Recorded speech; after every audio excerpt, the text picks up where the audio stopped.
I'm Darren with Akshon Esports, and welcome back to another installment of Akshon Recap, the show where we highlight the various stories ongoing within the esports community. Following up on the coverage of RunAway players going into the Overwatch League, team owner Runner announced on stream that one of his players has been signed to an Overwatch League organization. This was Runner's final stream before he would begin his 2 years of mandatory service in the Korean military, and gave a heartfelt farewell to his fans and wanted to let everyone know that management of the organization was in good hands. With a wife and a child, Runner's been given off-base service, working in a municipal building with administrative duties, rather than living in a barracks and undergoing combat training. However, Runner will not be streaming and has handed off all team management duties, as enlisted individuals are not allowed to have a second job during their military service term. RunAway are currently participating in the Overwatch team story and are set to compete in Contenders Korea. It is uncertain which player was signed to an Overwatch League team, but many suspect that either Haxel or Stitch to be the signed player, as both are considered to be the most desirable members of the team currently. Now for some more news from Korea. Kongdoo Panthera tweeted that their veteran support player Wakawaka will be hanging up his mantle and retiring from professional Overwatch. Quote, "It was a short life as a pro gamer, but I'm glad to have ended it well. From now on, my right hand will have a pen instead of a mouse. Thank you to many of you who loved the pro gamer Wakawaka until now." Wakawaka has been a staple member of Kongdoo after having competed with the team through various tournaments alongside Birdring, Rascal, Fissure, Bidozen, and made a name for himself as one of the best Lucios in Korea, with such spectacular performances like in the grand finals of Apex Season 3, in which his team came in second after narrowly losing to Lunatic High. Wakawaka will finish his pro gamer career by competing in Overwatch Team Story with his team before he returns to school and focuses on his studies. Have you ever wondered what would happen if you put Overwatch heroes in a 2D fighting game? While it is improbable that Blizzard has any plans to take on such an ambitious project, the folks over at TGN have managed to bring two concepts together to create a video that has both the FGC and Overwatch communities hungry for more. TGN's video nails all the elements that we've come to expect of a fighting game, down to the tiniest details from the health bars to the supers. This video presents a very appealing concept, as the heroes of Overwatch possess similar qualities to fighting game characters, those being distinct personalities and interesting character mechanics that would translate well into this genre. I'll leave the video in the description box below and highly recommend giving it a watch in its entirety. Personally, with how much I've been recently enjoying Dragon Ball FighterZ, the idea of an Overwatch 2D fighting game is honestly really appealing, and I'd be down to try that. And now here's Akshon Esports Adam Neylan, who caught up the LA Gladiators coach David Pei for a quick interview. Take it away, Adam.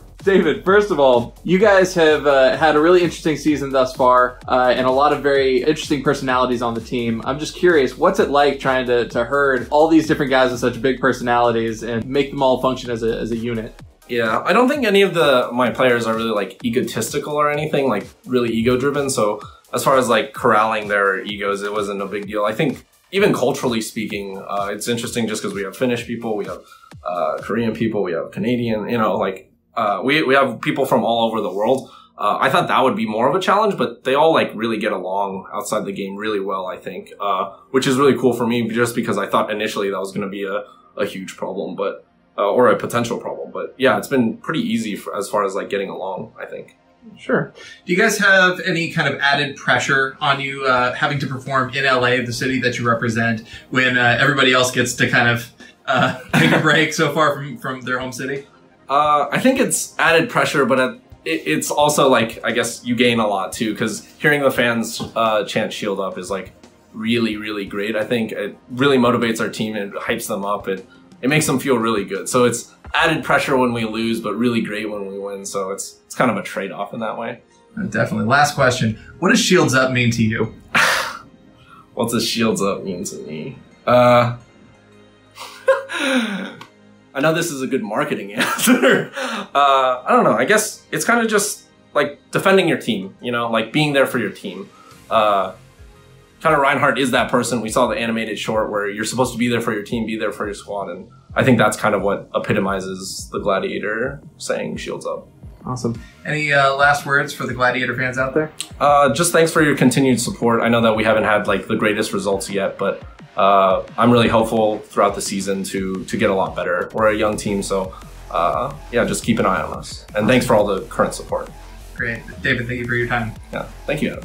In League of Legends news, SK Telecom T1 have signed rookie AD carry Han Leo Kyorei and former Phoenix 1 mid laner Choi Piren Junsik to complete their 10-man roster. It was not widely publicized, but both Leo and Piren unofficially joined SKT last December as unsigned trainees and have since been working closely with the team to earn a spot for themselves on the roster. It may seem strange for a team to try out players for months on end, but this isn't the first case of a player training with the third-time world champions for months on end. As seen with SKT support Lee Effort Sang-ho, who was a trainee for most of the 2017 season before officially joining last November. While SKT is no stranger to mid-lane subs and is widely known for swapping between junglers, Leo joining the team marks SKT's first ADC addition since Bang was signed in 2015. And with that, that's all for this installment of Action Recap. If you enjoyed this video, be sure to subscribe by clicking on the action icon, that way you can stay up to date when the next recap releases. Otherwise, check out some of our other videos here in the video. And if you have something to say and want to join in on the conversation, be sure to join our Discord server. Links to that and everything else mentioned in this video are in the description box below. This has been Darren with Akshon Esports, and we'll see you in the next one.